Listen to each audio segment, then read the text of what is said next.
Assalamualaikum warahmatullahi wabarakatuh. Bagaimana kabarnya hari ini? Alhamdulillah sehat ya. Karena hari ini ibu ada acara dan berhalangan untuk kita melakukan pembelajaran secara offline, jadi ibu memutuskan untuk kita melakukan pembelajaran secara online. Dan maaf sekali ibu tidak bisa membagikan atau kita bertatap muka karena di sini juga sinyalnya kurang bagus untuk kita on kamera ya. Jadi ibu tetap akan memantau kalian. Kalau kalian bisa on kamera, kalian on kamera. Kita belajar untuk menjadi orang yang jujur ya. Kalian tetap memperhatikan meskipun itu dari rumah. Untuk hari ini apa pelajarannya? Ya, kita akan belajar tentang mawaris. Ya, minggu lalu kita sudah belajar mengenai tentang perceraian ya. Dan untuk hari ini kita akan belajar bab seterusnya, yaitu kita akan belajar tentang mawaris. Anak-anak ada yang tahu apa itu mawaris? Ya, Mbak Dita, coba apa itu yang dimaksud dengan mawaris? Belum tahu? Ya, oke. Berarti kita akan mulai pembelajaran kita pada hari ini tentang apa itu yang disebut mawaris. Di dalam Islam itu menganjurkan kepada kalangan umat Islam untuk mempelajari berbagai ilmu pengetahuan, baik yang berhubungan dengan perkara duniawi maupun yang perkara dengan akhirat.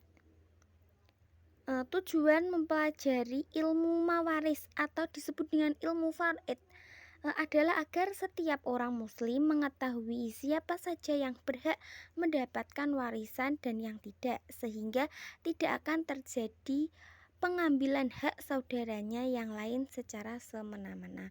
Jadi kita belajar ilmu mawaris atau disebut dengan ilmu faraid itu yang bertujuannya baik untuk mengetahui siapakah yang berhak dan siapakah yang tidak berhak untuk mendapatkan harta warisan itu, supaya itu tadi tidak terjadi pertengkaran atau permusuhan antara saudaranya.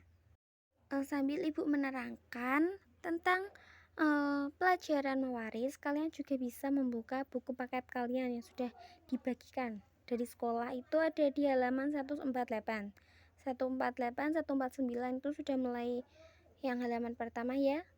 Bagaimana, sudah dilihat kan? Pasti sudah lah. Kayak ibu percaya kok kalian tuh orang yang jujur, jadi sudah membukanya ya. Baik, kita mulai yang pertama, yaitu mengenai ilmu mawaris. Bu, ilmu mawaris itu emang penting dipelajari ya, emang sangat penting ilmu mawaris itu. Karena apa?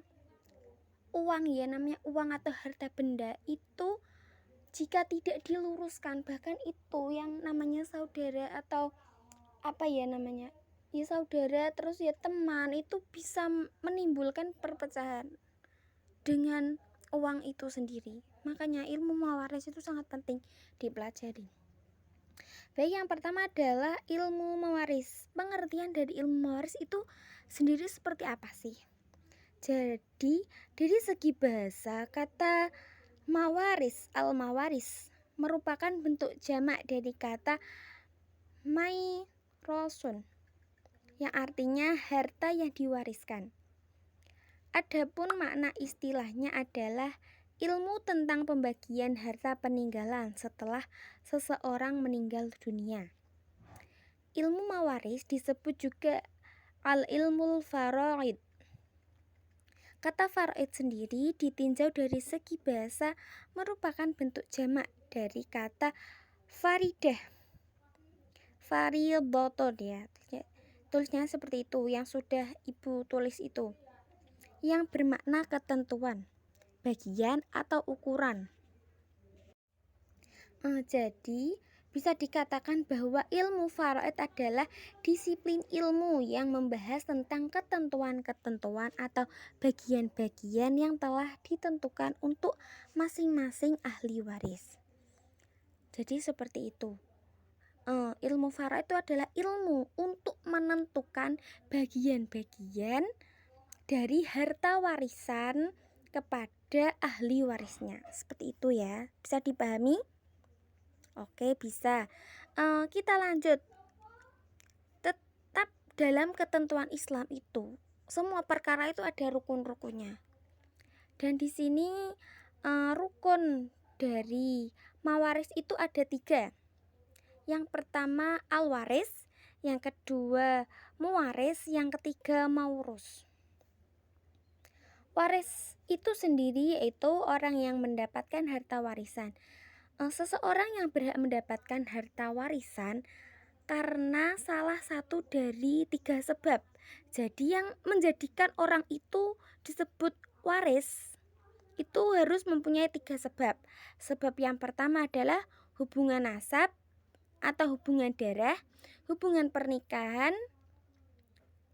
dan juga hubungan wala atau memerdekakan budak. Jadi orang yang disebut sebagai waris itu juga memiliki syarat. Syaratnya itu ada 3, yaitu hubungan nasab seperti ayah kepada anaknya, ibu kepada anaknya, kakek kepada cucunya, seperti itu. Lalu ada hubungan pernikahan. Nah, si A dan si B itu menikah, jadi kan sudah ada hubungan pernikahan. Nah, hubungan pernikahan itulah yang menjadikan seseorang mempunyai nasab. Seperti itu, nasab untuk mewarisi harta warisannya.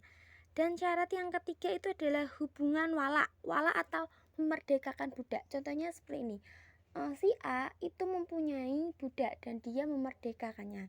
Kan kalau budak sudah merdeka berarti kan sudah tidak ada ketentuan untuk ikut kepada si tuannya. Dan setelah itu seumpamanya budak itu setelah dimerdekakan, budak itu kerja di lain negara, lalu budak itu sukses dan budak itu bisa menjadi maksudnya kayak bisa mewarisi dari sebagian harta dari tuannya. Kalau seandainya tuannya tuh tidak punya anak, tidak punya saudara gitu, seperti itu. Jadi budak yang dimerdekakan itu bisa mempunyai atau memiliki dari harta warisan si tuannya yang dulu. Selanjutnya adalah rukun yang kedua, disebut muwaris. Apa itu muwaris? Yaitu orang yang telah meninggal dan mewariskan harta kepada ahli warisnya, baik meninggal secara hakiki dalam arti ia telah menghembuskan nafas terakhirnya, atau meninggal secara takdiri atau perkiraan.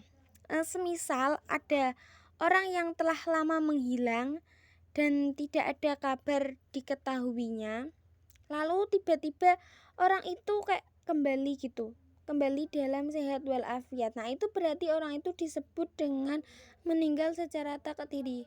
Kadang kan ada orang meninggal kayak kerja di luar negeri, terus di keluarganya itu dikabarkan meninggal padahal itu tidak meninggal, lalu orang itu kembali. Nah, itu yang disebut dengan meninggal secara takdiri.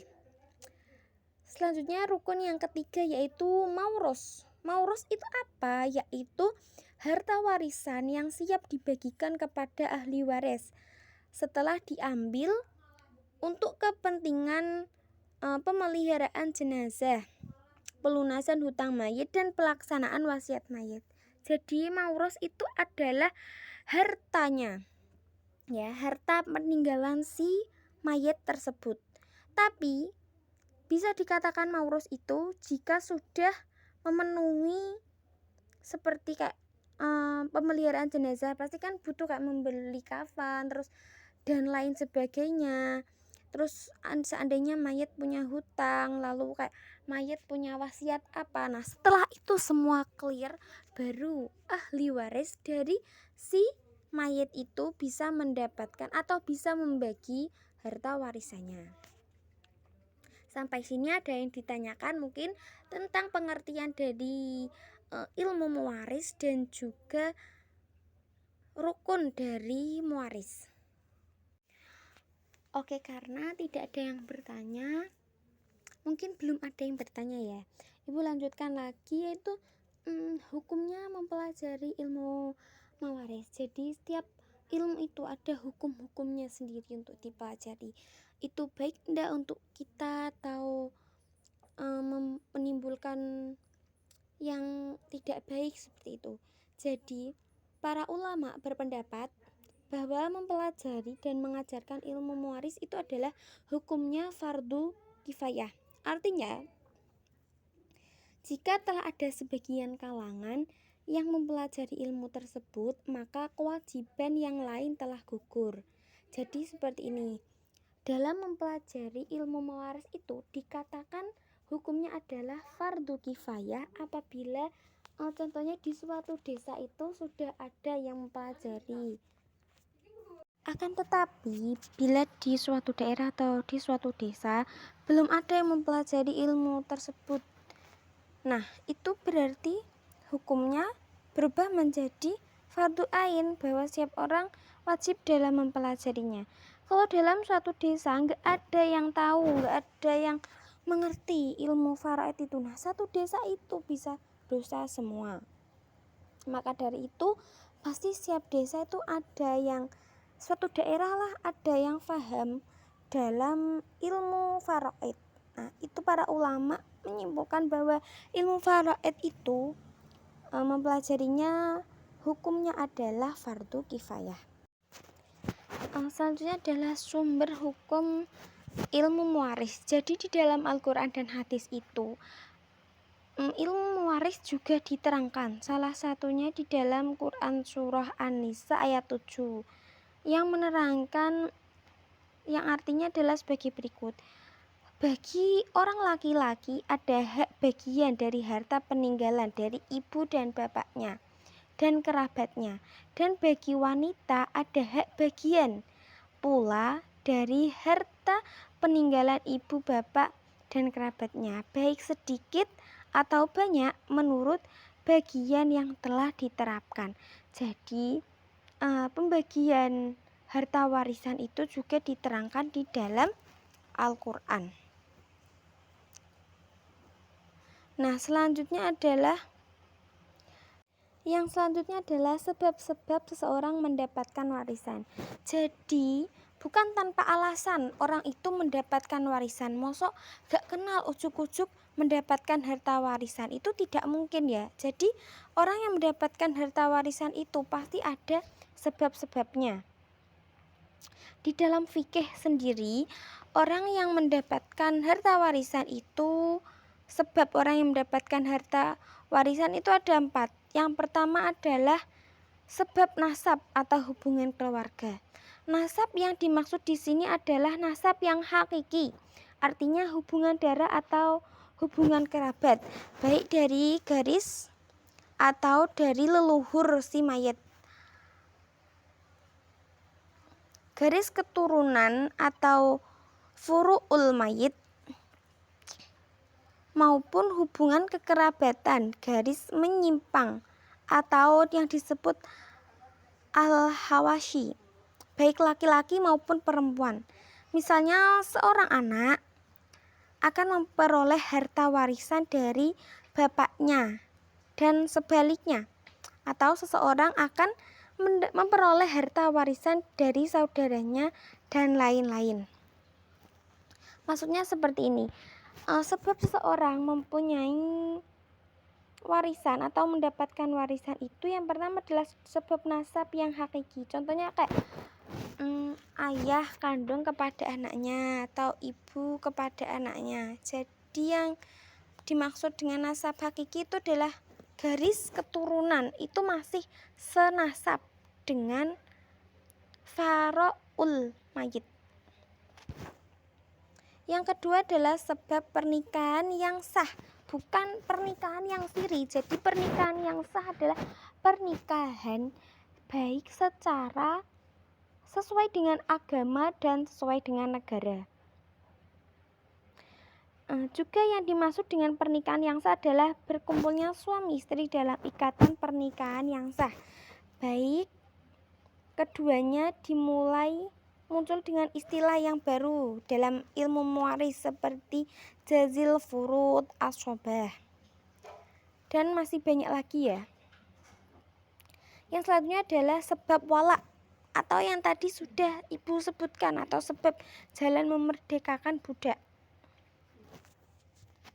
Yang selanjutnya adalah jalur atau sebab kesamaan agama. Contohnya seperti ini, ketika seorang muslim meninggal sedangkan ia tidak memiliki harta waris, baik ahli waris sebab nasab, nikah maupun wala, karena sekarang wala enggak ada ya, budak itu sudah tidak ada, maka harta warisannya diserahkan kepada Baitul Mal untuk kemaslahatan umat Islam. Contohnya seperti ini, ada orang yang kaya itu tidak punya saudara, tidak punya anak, sudah hidup kayak yus dewean kayak ngono. Nah, dia juga tidak punya budak karena sekarang sudah tidak ada budak. Nah, itu bisa hartanya itu atau warisannya itu dibuat harta mal, kayak contohnya pembangunan masjid, panti asuhan, madrasah dan sebagainya, seperti itu. Karena sudah tidak ada yang ditanyakan atau belum ada yang bertanya ya, ibu akan melanjutkan, yaitu adalah mengenai hal-hal yang menyebabkan seseorang tidak mendapatkan harta warisan. Jadi juga dalam ilmu faraid itu juga membahas penyebab orang itu tidak, atau penghalang orang itu mendapatkan warisan. Penghalang yang dimaksud di sini adalah hal-hal tertentu yang menyebabkan seseorang tidak mendapatkan warisan. Padahal pada awal mulanya ia merupakan orang-orang yang semestinya mendapatkan harta warisan, seperti itu.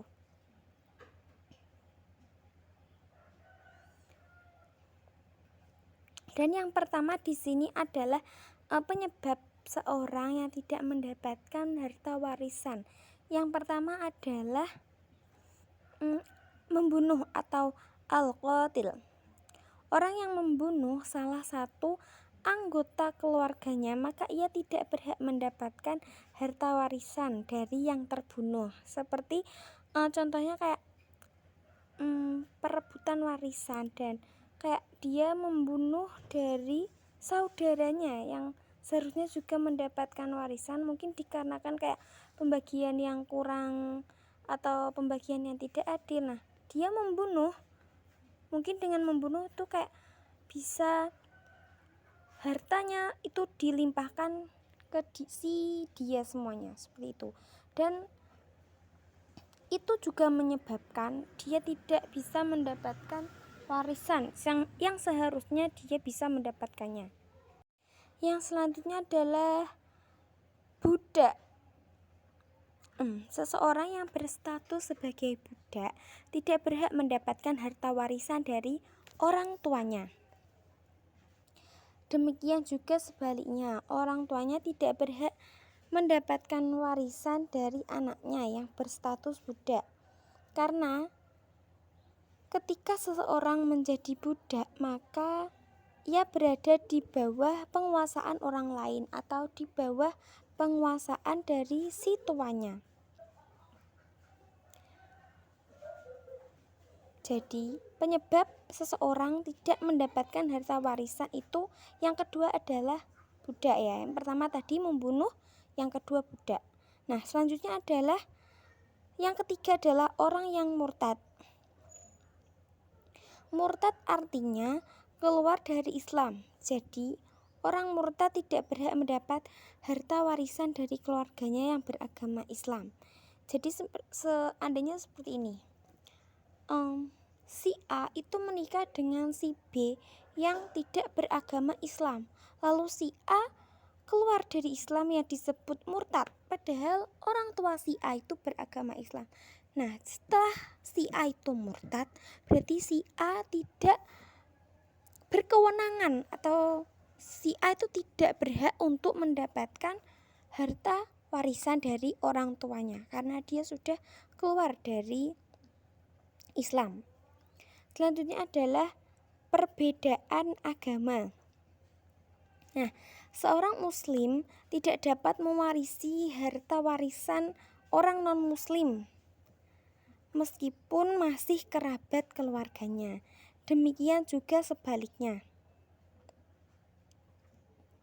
Jadi sebenarnya seumpama kita ada saudara kita kaya raya, tapi dia non-muslim. Nah, saudara kita tidak mempunyai kayak keturunan dan ya sudah tua, terus dia sudah hidup sebatang kara. Maksudnya sebatang kara itu sudah tidak ada istri atau anak ya, tapi dia hartanya melimpah.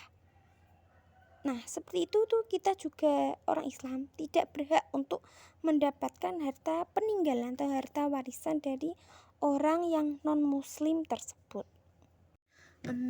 Baik, dari penjelasan Ibu tadi, mulai dari pengertian, rukun, terus ada hukum, terus ada kayak orang-orang yang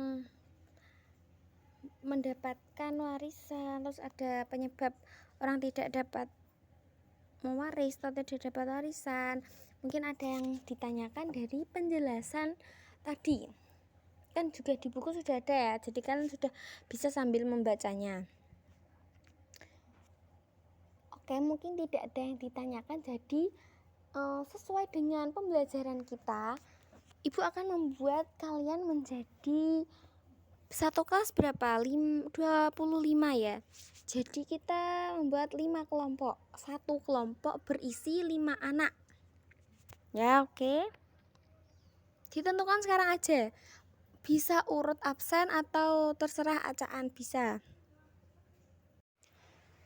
Oke, bagaimana? Sudah selesai dibentuk kelompoknya?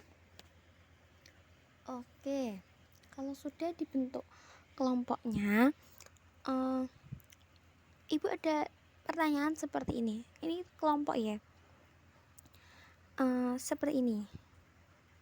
Bagaimana hukum anak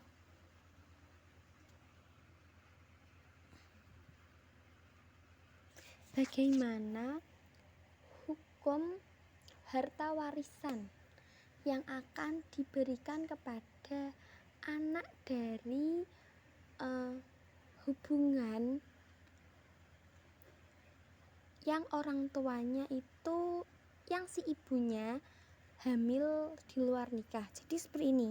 Sekarang itu kan di Indonesia, bukan hanya di Indonesia ya, tapi banyak sekali, marak sekali perempuan yang sudah hamil di luar nikah. Nah, itu ketika dia punya anak, apakah anak itu bisa mendapatkan harta warisan dari ayahnya? Nah, seperti itu. Seperti itu pertanyaan. Jadi tadi itu pertanyaannya, dan tugas kalian apa? Kalian adalah mencari solusi dari pertanyaan yang sudah Ibu sampaikan. Yaitu bagaimanakah atau apakah bisa anak itu mendapatkan harta warisan dari ayahnya? Itu. Anak yang di sini dimaksud adalah anak dari hasil hubungan yang di luar nikah ya, seperti itu. Baik, kalian boleh berdiskusi dulu dengan teman kalian. Ibu beri waktu berapa menit? 15 menit cukup? Enggak cukup, berapa? 20 menit. Oke, 20 menit ya. Oke, 20 menit. Silakan kalian berdiskusi dengan kelompok kalian, dan nanti hasilnya bisa dikirim ya di WA grup. Nanti Ibu coba lihat.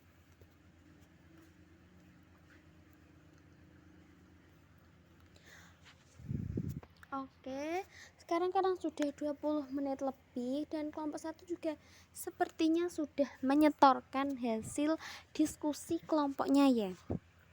Menurut kelompok 1,